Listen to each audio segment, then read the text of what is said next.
Juice तो ले आई है, इसे पिलाएगा कौन? आप पास बैठकर पिला भी दे। आप अमीर हो तो गरीब को कुछ भी बोलोगे। मेरा हाथ छोड़ो और मुझे जाने दो बिना बाबू। आराधना अपनी बीमार माँ शांता और छोटी दिव्यांग बहन उर्मी के साथ रहती थी। घर चलाने की सारी जिम्मेदारी उसी के कंधों पर थी और वो गन्ने के जूस की एक दुकान पर डिलीवरी गर्ल का काम करती थी। अब तुम्हारी माँ की तबीयत कैसी है आराधना? ये सुनकर आराधना की आंखों में आंसू आ गए और वो बोली, माँ की तबीयत तो ठीक नहीं है विकास बाबू, दिन पर दिन खराब ही होती जा रही है। तुम चिंता मत करो, परमात्मा सब ठीक करेंगे। ये कहकर विकास पैसे गिनने लगा और आराधना ने पूछा, कोई ऑर्डर है क्या? हाँ है, शांतिलाल की कोठी पर 10 ग्लास जूस पहुँचाओ। ठीक है, मैं अभी पहुँचा देती हूँ। ये कहकर आराधना गन्ने का जूस बनाकर शांतिलाल के घर देने चली गई और जब वो वहाँ से लौटी तो उर्मी पहले से ही उसके इंतजार में खड़ी थी। दीदी दीदी जल्दी से घर चलो, माँ की तबीयत बहुत ज्यादा बिगड़ गई है। ये सुनकर आराधना सब काम छोड़कर घर की तरफ मुड़ जाती है। माँ तुम ठीक तो हो ना? माँ अब तो इस संसार से विदाई का समय आ गया है बेटी। मेरे मरने के बाद उर्मी का पूरा ख्याल रखना। हाँ माँ, हाँ मैं उर्मी का पूरा ख्याल रखूंगी। देखना इसे पढ़ा लिखा कर बड़ी अफसर बनाऊंगी माँ। आराधना ये कह ही रही होती है कि तभी शांता दम तोड़ देती है। माँ माँ हमें अकेला छोड़कर मत जाओ माँ। दीदी दीदी माँ से कहो हमें अकेला छोड़कर ना जाए। दीदी दीदी प्लीज माँ। शांता की मौत के बाद आराधना को हर समय उर्मी की चिंता रहने लगती है। वो उसकी पढ़ाई पर पहले से ज्यादा जोर देने लगती है। उर्मी मेरी बहन, कुछ भी हो तू अपनी पढ़ाई पर पूरा ध्यान देना। मेरा सपना तुझे बड़ा अफसर बनते देखना है। तू मेरा ये सपना पूरा करेगी ना? हाँ दीदी जरूर पूरा करूंगी। एक दिन उर्मी को स्कूल की प्रिंसिपल ने बुलाया। उर्मी तुमने 3 महीने से फीस जमा नहीं कराई है। कल क्लास में बैठने से पहले फीस जमा हो जानी चाहिए, समझी? जी मैडम। स्कूल से घर आते ही उर्मी ने ये बात अपनी बड़ी बहन को बताई। दीदी मेरी स्कूल की फीस जमा करा दो, वरना मैं कल से स्कूल नहीं जा पाऊंगी। तू चिंता मत कर, मैं तेरी फीस कल ही जमा करा दूंगी, पर तू स्कूल ना जाने की बात कभी मत करना, समझी? आराधना ने उर्मी की फीस के लिए कई जगह से पैसे मांगे, मगर कहीं से उसे पैसे नहीं मिले। उसी दिन वो शांतिलाल की पत्नी शारदा को गन्ने का रस डिलीवरी करने जाती है। अरे ये तो बहुत कीमती नेकलेस है, जरूर शांतिलाल की पत्नी का होगा, उसे दे देती हूँ। आराधना नेकलेस को शारदा से दिखाते हुए बोली, देखिए माँ जी ये नेकलेस आपका है ना? अरे हाँ, मेरा लाखों का नेकलेस। क्या इतना कीमती नेकलेस देखकर तुम्हें जरा भी लालच नहीं आया? दूसरे की चीज का क्या लालच करना माँ जी।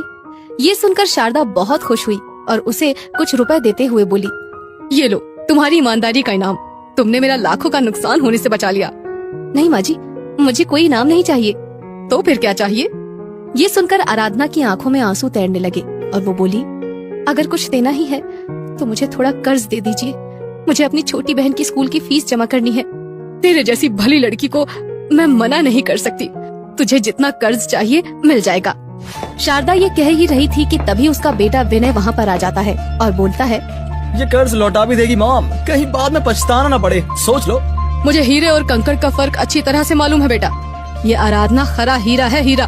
माँ की ये बात सुनकर विनय मन ही मन सोचने लगता है, हाँ हीरा तो है, बदन तो देखो कोहिनूर हीरे के माफिक चमक दमक रहा है। जी में तो आता है कि इस हीरे का अभी के अभी दाम लगा दूं, लेकिन घर पर मॉम है इसलिए चुप हूँ। आराधना ने शारदा से कर्ज लेकर अपनी बहन की फीस भर दी और फिर कुछ दिन बाद, अरे आराधना, शांतिलाल के घर गन्ना जूस दे आओ भाई, 5 बड़े वाले ग्लास का ऑर्डर है। अभी दे आती हूँ विकास बाबू। आराधना गन्ने का जूस लेकर शांतिलाल के घर जाती है और देखती है कि वहाँ विनय और उसके दोस्तों के सिवा कोई नहीं होता।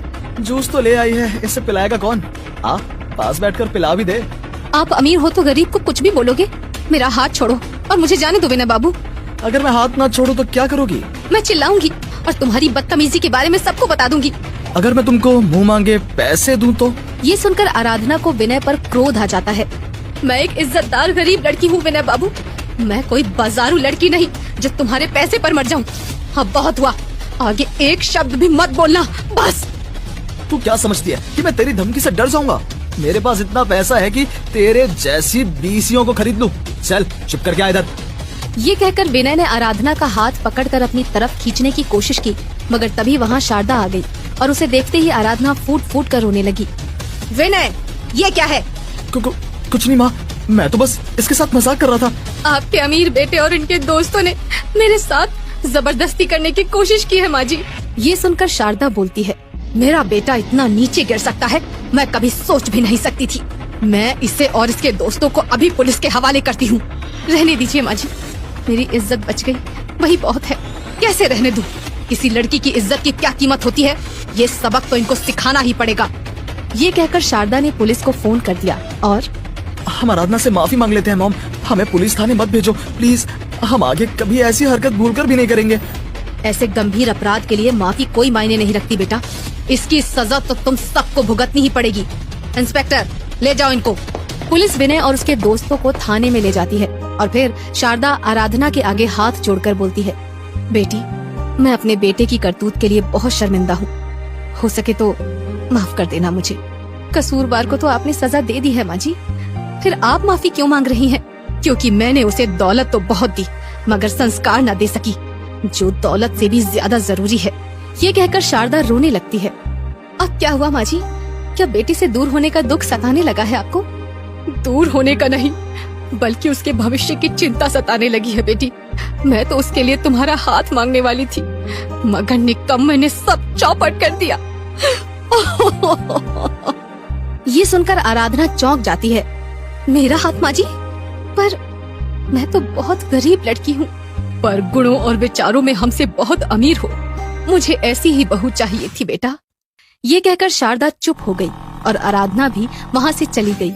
फिर इसके कुछ ही घंटों बाद आराधना विनय को साथ लेकर शारदा के सामने आ जाती है। विनय, तू यहाँ कैसे? मैंने इन्हें पुलिस से छुड़वा लिया है माँ जी, सुधरने का एक मौका तो मिलना ही चाहिए ना। जब आराधना ने ही मुझे माफ कर दिया है तो अब तुम भी कर दो ना माँ। विनय में ये बदलाव देखकर शारदा बहुत खुश हो जाती है। बेटी, तूने एक दुखी माँ का दुख दूर करके बहुत बड़ा पुण्य किया है, ईश्वर तुझे सदा सुखी रखे। ये कहकर शारदा ने आराधना को गले लगा लिया और फिर अपने बेटे से उसकी शादी कर दी। इस तरह गरीब आराधना और उसकी छोटी बहन उर्मी का जीवन तो संवर जाता ही है, साथ ही शारदा को भी गुणवती बहू मिल जाती है।